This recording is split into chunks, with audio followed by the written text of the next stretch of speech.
لعبة جماعية عملت ضجة في السوق المصري. لو بتحب الألعاب الجماعية اللعبة دي هتعجبك جدا جدا جدا.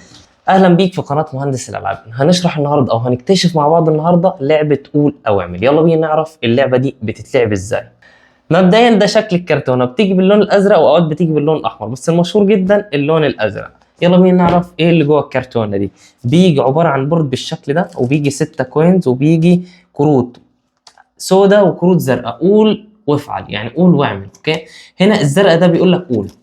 قول هنا مثلا بيقول لك في سؤالين، واحد صعب وواحد سهل، وهنا نفس الفكره، سؤالين، واحد صعب وواحد سهل. لو ركزنا هنا هتلاقي هنا خطوه وهنا 3 خطوات، وهنا مثلا خطوتين وهنا 3 خطوات.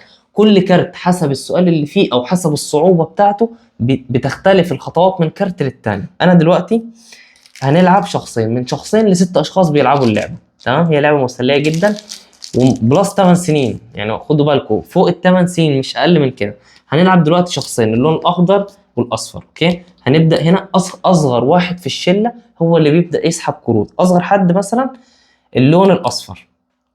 دلوقتي بيقول لك افعل، سحب براحته اول مره، لا يا الازرق يا الاسود. سحب من الاسود، بيقول لك هنا اعمل بوست على الفيسبوك واكتب عايز اكلمكم في موضوع مهم. لو عملت دي هتتحرك خطوتين. اوكي، يعني خطوتين من البدايه، 1 2. ولو عملت اللي تحت اعمل رقصة على التيك توك، يعني تعمل تيك توك كده، تفتح تيك توك وتعمل رقصة وتقوم تتحرك 3 خطوات. هو دايما بيكون في سؤال صعب وسؤال سهل. هنا ده افعل، لازم تعمل الحاجة دي. اوكي، وهنا قول مثلا، سحب من قول، بيقول لك هنا احكي عن قرار خدته وبعد كده اكتشفت ان انت صح. اوكي، لو عملت الحاجة دي ده الموضوع بسيط، بتحرك خطوة، يعني على قدر الصعوبة بتاعت السؤال بتتحرك الخطوات. اوكي، هنا موقف محرج مع شخص يعني. اوكي، لو عملت الحاجة دي تتحرك 3 خطوات لقدام.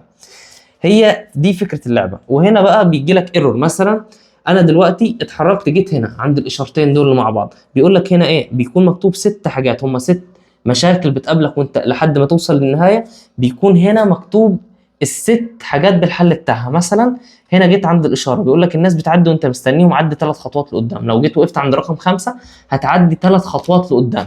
وبتقعد نفس الفكره. اللعبه الوقت بتاعها 45 دقيقه لعب. لو ما وصلتش للنهايه بنشوف الشخص اللي واصل لاكبر سكور او اكبر مرحله هو ده اللي بيكسب. مبدئيا اللعبه جامده جدا، والاسئله بتاعتها محرجه شويه. لو حاجات جريئه وانت مثلا في البيت بتلعبها، هي لعبه جامده جدا، بس في ناس كتير جدا مش عايزه تاخد اللعبه لان بيقولوا فيها اسئله محرجه. فانت ممكن تلعبها مع اهلك، بس تقرا اول حاجه الاسئله والاحكام اللي فيها، وتبدا تتجنب او تشيل الحاجات اللي مش عاجباك عشان تلعبها مع اسرتك في البيت. اللعبه دي جامده جدا، اتمنى تكون عجبتكم. سلام.